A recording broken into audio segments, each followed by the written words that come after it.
Le temps passe, mais nous, à Enquête, on n'oublie pas. Jamais vous n'aviez entendu parler d'un système de partage de contrats sur l'île de Montréal. Jamais. On a trouvé des documents inédits qui contredisent la version donnée par Frank Zampino à la commission Charbonneau. Ça, c'est des documents que j'aurais aimé, souhaité avoir, justement pour confronter les témoins. Et à Laval, on a aussi fait des découvertes troublantes. En fait, à Laval et en Suisse. Vous ne vous décrivez pas comme un gangster. Je ne suis pas un gangster, monsieur. Même si vous m'arrêtez, vous me faites mettre en prison, je me considérerai jamais comme un gangster. Reste-t-il de l'argent caché quelque part après des années d'un régime corrompu? Vous avez versé de l'argent à une société dont le nom de code est Caribou. Caribou, c'était Gilles Vaillancourt. C'est plein de choses que j'ignore. Ici Marie-Maude Denis, bienvenue à Enquête.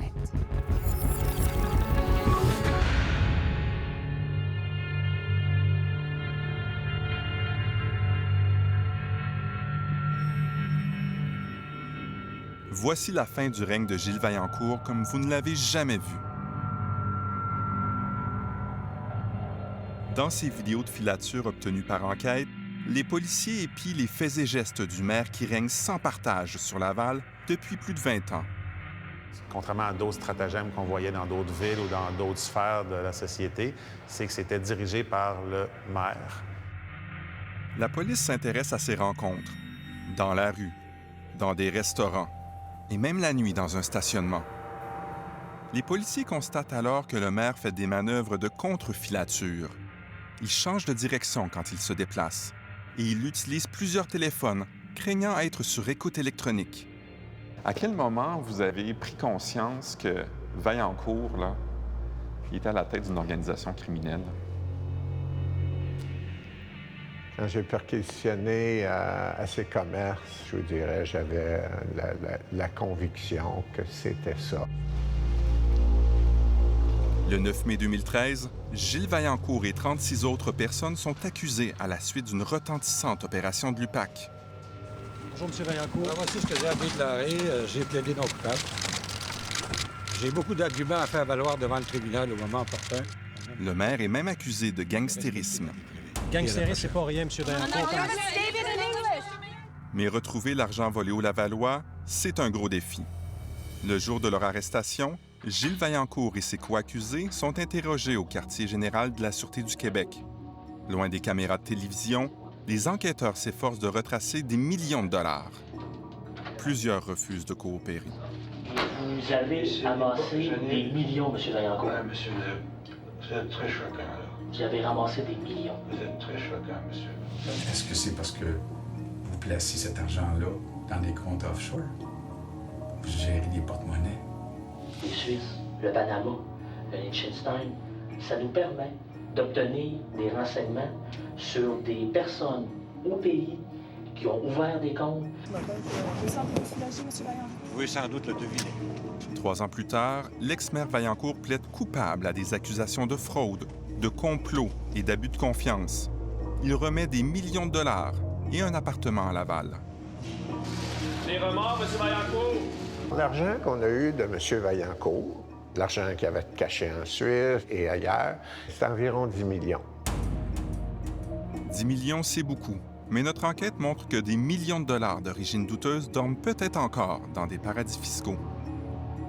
On va étudier ça de façon détaillée et s'il y a des recours qui sont réalistes et on a des bonnes chances de succès, on va les intenter, ça, vous pouvez compter sur moi.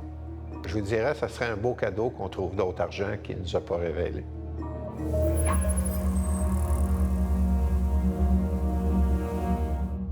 Retenons cette date. Le 3 novembre est le jour où les citoyens de Laval ont dit non à la corruption. Le 3 novembre 2013, Marc Demers est élu maire de Laval. Il participera par la suite aux négociations qui vont mener au plaidoyer de culpabilité de Gilles Vaillancourt. Mon objectif était, oui, de récupérer des sommes d'argent, mais c'était surtout d'envoyer un signal fort. Cette culture-là, c'est terminé. Une culture de pots de vin versée aux élus, érigée en système. Bien avant d'être maire, Marc Demers était enquêteur à la police de Laval. Ces enquêtes l'amènent à perquisitionner dans des entreprises appartenant à la famille Vaillancourt.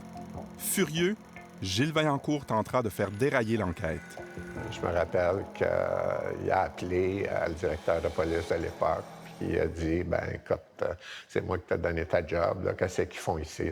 Il faudra attendre 30 ans et la commission Charbonneau pour découvrir les rouages du système. Les entrepreneurs ou les firmes d'ingénierie qui obtenaient les contrats devaient redonner au parti en argent comptant pour la plupart du temps 2 de la valeur du contrat. Maître Simon Tremblay était aux premières loges de la commission Charbonneau. Comme procureur, il a interrogé plusieurs acteurs clés, dont Pierre Lambert, un avocat qui cachait de l'argent détourné par l'organisation de Gilles Vaillancourt. Est-ce que vous vous souvenez du montant de cette première remise d'argent-là? Je me souviens du montant parce qu'il me l'a dit. Il m'a dit que c'était 200 000 $. Dans sa valise d'auto, il me remet un carton dans lequel il y a de l'argent. Pierre Lambert cachait l'argent comptant dans un mini-entrepôt. Puis, il remettait des sommes à différentes personnes sur demande.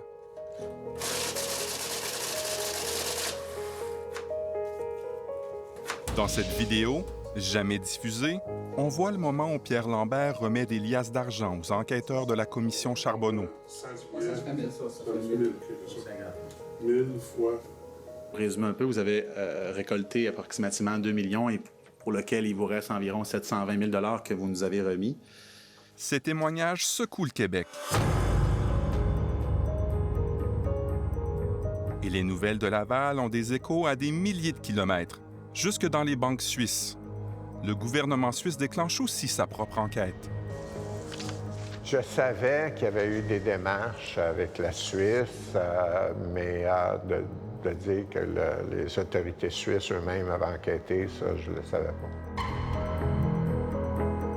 Nous avons obtenu des milliers de pages de documents confidentiels de cette enquête menée en Suisse. On y apprend que dès 1987, Gilles Vaillancourt ouvre une série de comptes en banque. À cette époque, il est déjà un politicien puissant, comme président du comité exécutif de Laval. Mais sur ce document, il se présente plutôt comme un simple commerçant et se choisit un nom de code, Caribou. Puis, à partir de 2004, Gilles Vaillancourt ajoute une couche d'opacité en se cachant derrière une société du Panama administrée par un avocat de Genève. Près de 7 millions de dollars d'argent volé s'accumulent dans les comptes de la compagnie. C'est de là que provient la grande part de l'argent que Gilles Vaillancourt remet aux autorités quand il plaide coupable en 2016. La première question qu'on se pose, c'est pourquoi? À quoi sert ce genre de toile de comptes et d'entités corporatives? Michel Picard est un spécialiste des crimes financiers qui a travaillé comme analyste pour la GRC. Il n'est pas certain que le maire de Laval ait besoin de tant de comptes à l'étranger pour gérer son patrimoine financier. On savait, à cause des rumeurs, qu'il y avait des cachettes en Suisse et il y a des gens qui ne se cachaient pas pour en parler. Les enquêteurs suisses ont trouvé bien d'autres choses, à commencer par un coffret de sûreté que Gilles Vaillancourt possédait dans les voûtes de la banque Julius Baer. Dans ce coffret, les policiers découvrent un document étrange. Un avocat québécois déclare être le prête-nom de Gilles Vaillancourt pour une société à numéro au Québec. Joint au téléphone, l'avocat dit tout ignorer de cette compagnie. À l'époque, j'ai agi comme procureur pour la famille Vaillancourt. Bon, il y a une compagnie qui est incorporée, mais que j'en ai aucune journée. Cette compagnie n'existe plus aujourd'hui. Impossible de savoir à quoi elle a servi. Et le prête-nom est aussi une caractéristique, bien souvent, de transactions à l'étranger, où on veut éloigner le plus possible les traces, effacer les traces ou perdre les traces pour, après ça, ne plus être capable de remonter à la source. Plusieurs doutent en effet que Gilles Vaillancourt ait remis tout l'argent détourné avant de prendre le chemin de la prison. Quand on parlait autrefois du maire de Laval, souvent on évoquait plusieurs dizaines de millions de dollars. Là, on parle de 9 millions, aux alentours de 9 millions de dollars. Est-ce que c'est possible qu'il ait caché de l'argent quelque part ou qu'il y a quelque chose qu'on ne sache pas? Écoutez, s'il l'a fait, il l'a fait habilement. En Suisse, les enquêteurs ont découvert bien des secrets inconnus des policiers au Québec. Gilles Vaillancourt n'est pas le seul Lavallois à posséder des comptes de banque en Suisse. Pierre Lambert aussi a ouvert une série de comptes au fil des années. Il y dépose de l'argent depuis 1980. Donc, je me fie à votre réponse. Je me trompe pas en disant que vous n'êtes pas un proche de M. Vaillancourt. On peut dire, non, on n'est pas un proche, mais tout le monde est proche sans être un proche. Puis il y a des gens qui peuvent se vanter d'être proches, puis il y a d'autres personnes qui peuvent s'imaginer qu'on est proche parce qu'effectivement, on a l'aisance d'aller pouvoir l'appeler. La réponse est bien longue pour ma question qui est assez simple. Est-ce que vous êtes un proche ou non de M. Gilles Vaillancourt? Je ne veux pas savoir ce que les gens perçoivent. Je veux savoir selon vous. Selon moi, non. Pourtant, selon les documents bancaires que nous avons obtenus, Pierre Lambert a transféré personnellement des centaines de milliers de dollars à Gilles Vaillancourt en Suisse, dont 4 fois 200 000 dollars en 2006 et 2007. L'argent transfère en sommes importantes et en chiffres arrondis. C'est assez typique. Les gens n'apprennent pas, mais ils le font toujours quand même. Dans des cas de fraude, on voit souvent ça, des transferts de montants en chiffres ronds. 50, 100 000, 200 000. Nous avons contacté Maître Lambert pour comprendre ces étonnants transferts de fonds. Il ne faut pas oublier que je suis avocat, puis j'ai quand même un devoir de confidentialité dans tout ce que j'ai fait. Mais moi, j'ai les documents qui montrent qu'il y a eu des versements directs de votre compte chez UBS. Donc nous, on se demande si vous n'étiez pas un genre de caissier pour Gilles Vaillancourt en Suisse. Alors, je vous ai dit tantôt que je ne répondrai pas ni à ça, ni à rien d'autre. Dans ce fax manuscrit signé par Pierre Lambert en 1993, on découvre un autre versement de 130 000 dollars et la référence au nom de code, Caribou. Les liens entre Pierre Lambert et Gilles Vaillancourt en Suisse se seraient étalés sur des années. Vous avez versé de l'argent à une société dont le nom de code est Caribou. Caribou, c'était Gilles Vaillancourt. Regardez, c'est plein de choses que j'ignore. Par l'entremise de son avocat, Pierre Lambert affirme qu'il ne connaissait pas nécessairement l'identité des détenteurs des comptes et l'objet des transactions en question. Pierre Lambert est arrêté et accusé au criminel le même jour que Gilles Vaillancourt. Déjà, les enquêteurs le soupçonnent de cacher de l'argent ailleurs qu'à Laval. Oui, j'ai un intérêt de savoir l'avez-vous fait. Ça, c'est ma première question. Puis la deuxième, yous calé l'argent. Faut pas être plus clair que ça. Dans cette vidéo enregistrée au quartier général de la Sûreté du Québec et obtenue d'une source confidentielle, un policier cherche à faire passer Pierre Lambert aux aveux. Êtes-vous l'artisan du système? C'est-tu vous qui l'avez mis en place, ce système d'argent? Je sais parce que vous placez cet argent-là dans des comptes offshore. Vous gérez des porte-monnaies. Ce jour-là, Pierre Lambert refuse de collaborer. Mais on a peut-être trouvé une partie de l'argent que les policiers cherchaient. Après la pause, destination Miami, qu'est-ce qui se cache derrière le condo de Gilles Vaillancourt en Floride? Le principal intéressé, donc le maire Vaillancourt, s'est détaché d'un actif pour le mettre au nom d'une personne.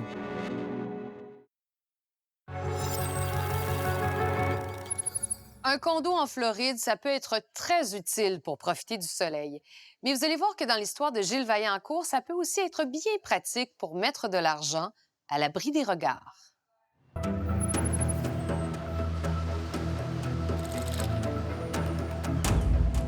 Notre recherche de l'argent caché par l'ex-maire de Laval, Gilles Vaillancourt, et par l'avocat Pierre Lambert nous amène ici, sur les plages de Miami, en Floride.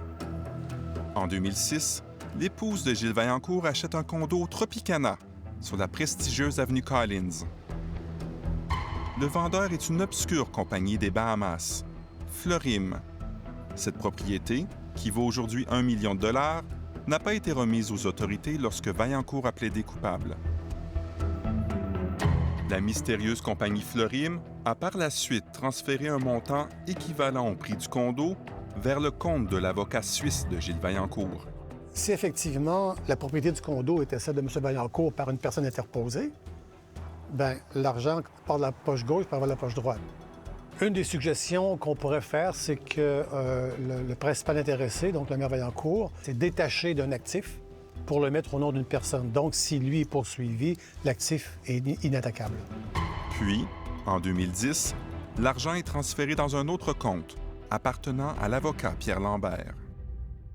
Cet avocat-là avait manifestement des relations financières personnelles et occultes avec M. Gilles Vaillancourt à l'époque. Nous avons sollicité l'avis d'experts en déontologie. Les transferts d'argent soulèvent beaucoup de questions, notamment parce que Pierre Lambert représentait la ville de Laval dans de nombreux dossiers à titre d'avocat. Par en dessous, à l'insu de l'ensemble du corps décideur de la municipalité, fait des transactions qui sont douteuses, qui sont manifestement faites dans un souci délibéré d'être cachées, d'être dissimulées. C'est préoccupant. C'est très préoccupant. Est-ce que vous pouvez être à la fois l'avocat d'une municipalité et être impliqué activement dans ce genre de choses? Je vois difficilement comment on peut le faire. C'est pour moi incompatible. Vous, votre réponse, là, ma réponse, est-ce qu'il y a quelqu'un d'autre qui vous a donné de l'argent comptant? Non.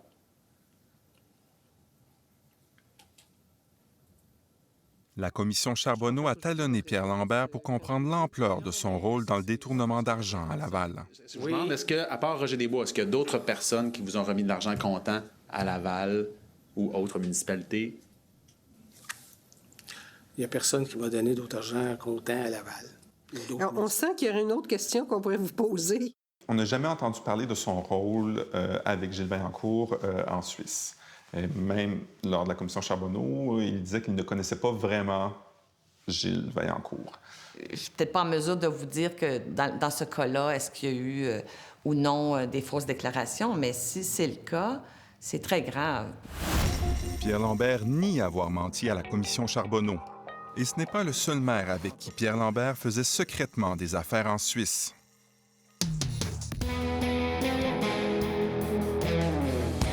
Cette semaine en enquête, Laval, la ville de tous les scandales. En décembre 2012, l'émission Enquête lève le voile sur la longue histoire des soupçons de corruption entourant les maires de Laval.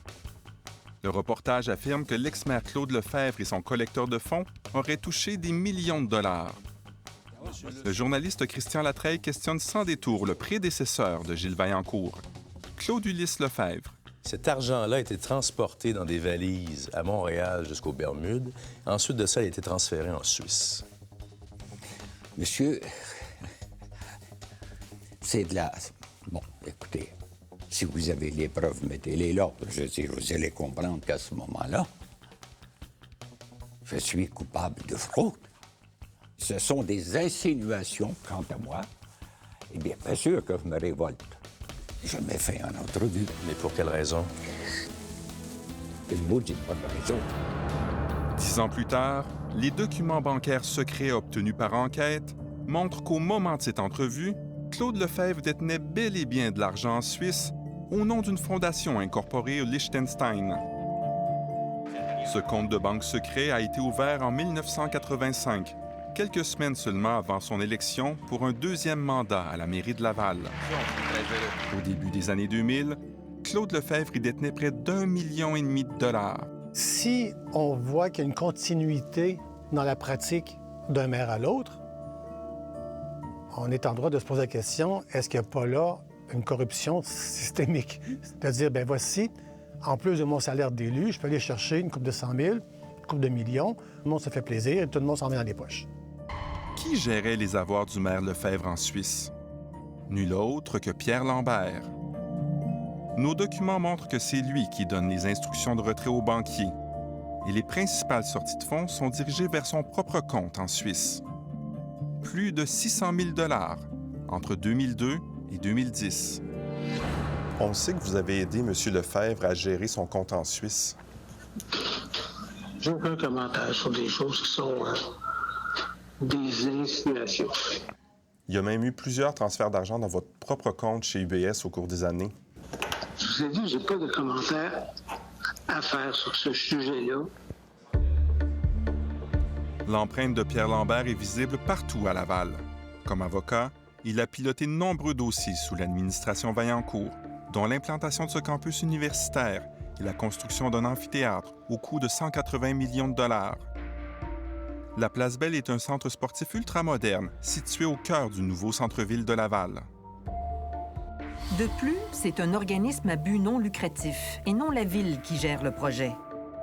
En 2010, alors que le site de la Place Belle n'était qu'un terrain vague, l'émission Enquête avait questionné Gilles Vaillancourt pour avoir confié la gestion de ce projet à Pierre Lambert.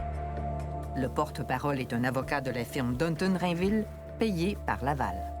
Est-ce que ça ne prête pas flanc à du copinage? Regardez, on l'a fait 4 fois jusqu'ici, puis il n'y en a pas eu de copinage. Alors, pourquoi il y en aurait de la 5e fois? L'enquête suisse nous fait découvrir des liens jusqu'ici inconnus entre Pierre Lambert et un urbaniste impliqué dans ces projets. En février 2009, Michel Collins ouvre lui aussi un compte en Suisse avec l'aide de Pierre Lambert, à qui il accorde une procuration. Maître Lambert est la personne qui m'a fait une recommandation pour pouvoir ouvrir un compte de banque. C'est tout. C'est la seule intervention de Maître Lambert. J'ai appelé Maître Lambert et Maître Lambert n'est jamais intervenu sur mon compte de banque. Je sais pas où vous prenez... Michel Collins nous explique que Pierre Lambert était son avocat personnel à l'époque. Au même moment, sa firme d'urbanisme décroche plusieurs mandats dans le cadre de la construction du campus universitaire de Laval et de la Place Belle. Dans cette lettre du 14 octobre 2009, on voit que Michel Collins écrit directement à Pierre Lambert pour l'obtention d'un mandat. Et puis si nous, on nous explique que finalement, l'ouverture d'un compte en Suisse, ça n'a rien à voir avec Ville de Laval, est-ce qu'il y a quand même un problème à ce moment-là? Il pourrait y en avoir un dans la mesure où il y a quand même une relation parallèle entre l'avocat et ces urbanistes-là. Toujours en octobre 2009, Michel Collins verse 10 000 $ dans un compte suisse appartenant à Pierre Lambert. Dans une lettre qu'il nous a fait parvenir, Michel Collins affirme n'avoir jamais versé d'argent tenant lieu de commission en lien avec des contrats avec la Ville de Laval ou dans l'objectif d'obtenir de tels contrats. Vous savez, le conflit d'intérêts à ce site particulier, c'est que on n'a pas nécessairement à prouver qu'il y a eu réellement conflit d'intérêts. L'apparence de conflit d'intérêts est aussi grave que le conflit d'intérêts en soi. Les enquêteurs suisses remarquent aussi un dépôt suspect de 250 000 $ dans le compte bancaire de Michel Collins, 3 mois à peine après son ouverture. Les sommes sont envoyées par l'avocat suisse de Gilles Vaillancourt. Et dans un document officiel, ce dernier affirme que l'argent appartient au maire Vaillancourt. Est-ce qu'il doit des sommes à Gilles Vaillancourt, à ces gens-là? Est-ce que ces gens-là lui doivent des sommes? Est-ce ces gens-là vont lui remettre davantage de sommes s'ils ont le contrat? C'est tous ces questionnements-là que ça soulève. Des questions que nous avons posées à Michel Collins, qui nie catégoriquement avoir reçu de l'argent appartenant à Vaillancourt. On a un virement au profit de Gilles Vaillancourt qui aboutit dans votre compte. Jamais eu ça. Monsieur, là, ça, c'est jamais. Je m'excuse, mais jamais. C'est impossible. C'est impossible. Mais j'ai jamais fait d'affaires avec M. Vaillancourt. Jamais, monsieur. Jamais. Selon Michel Collins, ce montant se serait retrouvé dans son compte bancaire sans sa connaissance. Ça s'est fait à mon insu totalement, ça. Totalement, là. Les enquêteurs ont relevé d'autres transactions qui soulèvent des questions sur le rôle joué par Pierre Lambert en Suisse. Des versements en provenance de Laval et de Monaco. Pierre Lambert apparaît au centre d'une nébuleuse de comptes secrets liés à Laval. En 2018, il contrôle 5,5 millions de $ dans divers comptes bancaires. Comprendre le rôle de clé que pourrait avoir ou avoir eu l'avocat, c'est une boîte de Pandore qui va m'amener, j'ai aucune idée où.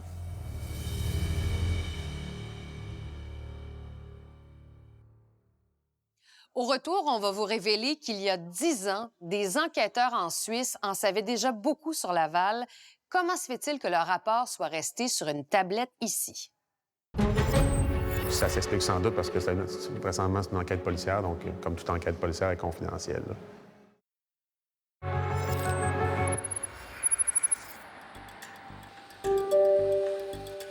À Genève, les autorités ont découvert que Pierre Lambert est au cœur d'un réseau de comptes bancaires secrets. Lorsqu'on le place au centre du diagramme et qu'il fait affaire avec plusieurs autres entreprises et individus, il devient un joueur central. Les Suisses le soupçonnent de faire du blanchiment d'argent et de la corruption. Lorsqu'on pense que le réseau ne correspond pas aux affaires de l'individu, on pense à différents stratagèmes financiers à caractère frauduleux. blanchiment d'argent, évasion fiscale, détournement d'argent. Pierre Lambert nous répond qu'au contraire, toutes les transactions faites en Suisse sont justifiées par sa pratique d'avocat d'affaires. Les documents obtenus par enquête montrent toutefois que les comptes utilisés par Pierre Lambert en Suisse sont des comptes personnels. Ça rend la théorie du service professionnel beaucoup plus chambranlante. Parce qu'un professionnel utilise des outils professionnels. Quand tu utilises ton compte personnel, quelque part, ça implique l'individu lui-même. À ce moment-là, ça porte notre intérêt encore plus à fouiller sur la nature des transferts qu'il a faits. À la fin de son témoignage à la commission Charbonneau, Pierre Lambert affirme qu'il n'a pas profité personnellement de sa participation dans les stratagèmes de corruption et de collusion à Laval. Madame la Présidente, Monsieur le Commissaire, la motivation de mes gestes n'a jamais été l'appât du gain ou la recherche de quelques récompenses ou avantages personnels. Après son passage à la commission Charbonneau, il vide un des 4 comptes en banque qu'il possède aux Bahamas, un autre paradis fiscal. Il transfère près d'$1 million vers la Suisse. En 2018, Maître Pierre Lambert avait toujours 5,5 millions de dollars dans divers comptes en Suisse. J'étais pas au courant de ça. J'étais au courant qu'il y avait une cachette ici, puis ça a sorti à la commission Charbonneau. À Laval, au palais de justice, les procédures se poursuivent pour juger ceux qui ont participé à un vaste complot de fraude. Pierre Lambert continue de se défendre d'avoir caché des pots de vin, malgré ses admissions à la commission Charbonneau. Les autorités canadiennes ignorent alors qu'il contrôle plus de 5 millions de dollars en Suisse.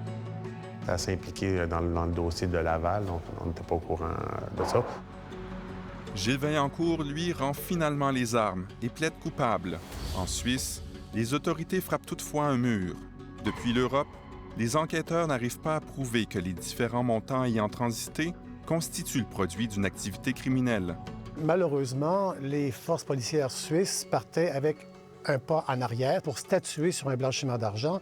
Ils devaient être en mesure de prouver que la transaction initiale était l'objet d'un revenu criminalisé, d'un produit de criminalité, qui se faisait probablement ici au Canada.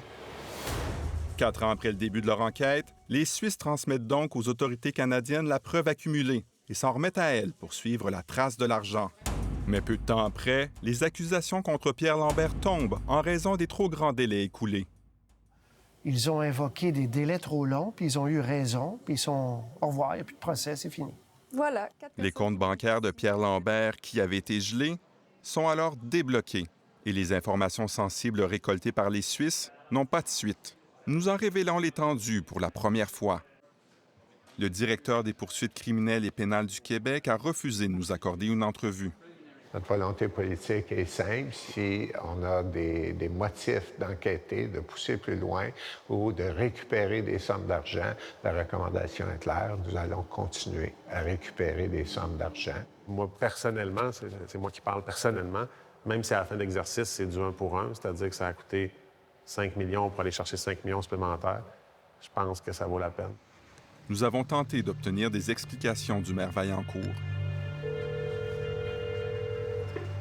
Oui, bonjour. Oui. Oui, est-ce que M. Vaillancourt est présent? Il est occupé dans le moment. Sans succès. L'ancien maire Claude Lefebvre, lui, est aujourd'hui décédé. Nos documents nous apprennent qu'il a fermé définitivement son compte bancaire en Suisse 2 semaines après la diffusion de son entrevue à l'émission Enquête.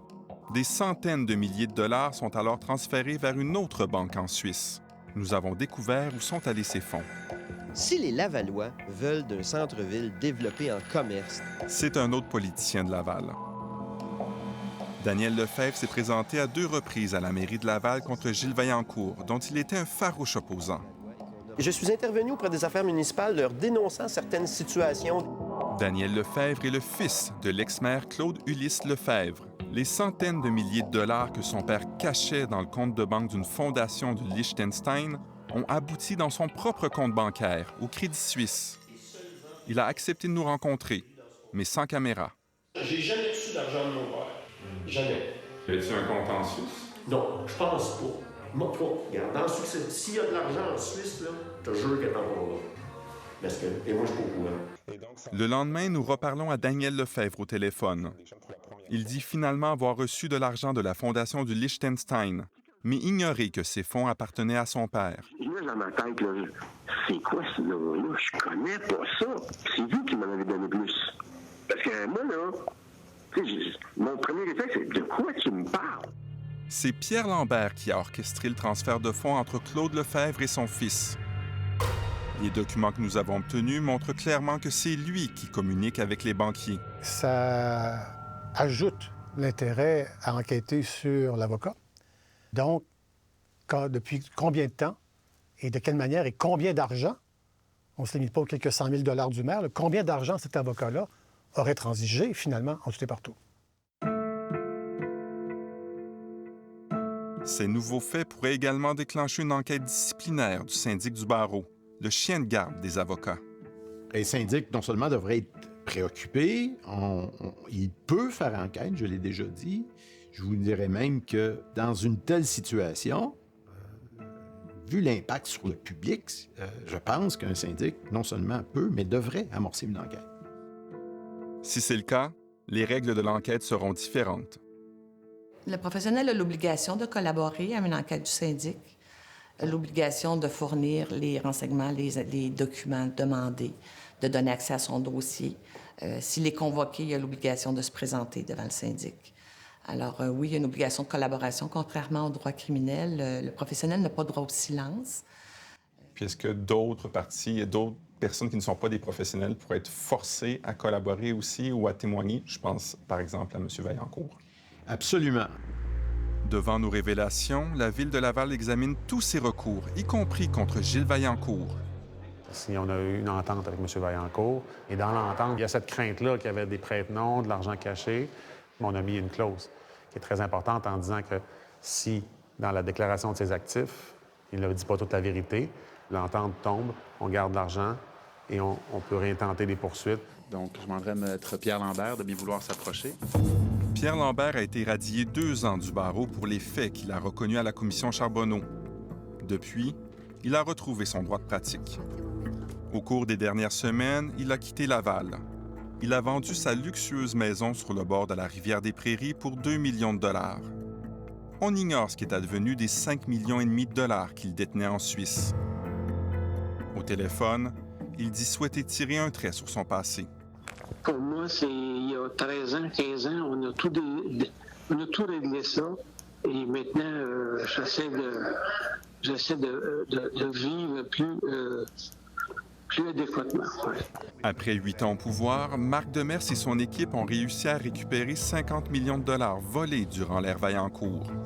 Il est malgré tout convaincu qu'il y a encore de l'argent caché. J'ai une opinion qui est bien personnelle. Je pense qu'on peut penser que les conséquences se traduisent en termes de centaines de millions. Marc Demers ne se représentait pas aux élections municipales. La suite de l'histoire appartient à son successeur. Puis le travail n'est pas fini. Et quand je dis qu'il n'est pas fini, là, je ne parle pas en termes de continuer quelques semaines ou quelques mois. J'ai l'impression que c'est un chantier qui va durer encore pour quelques années.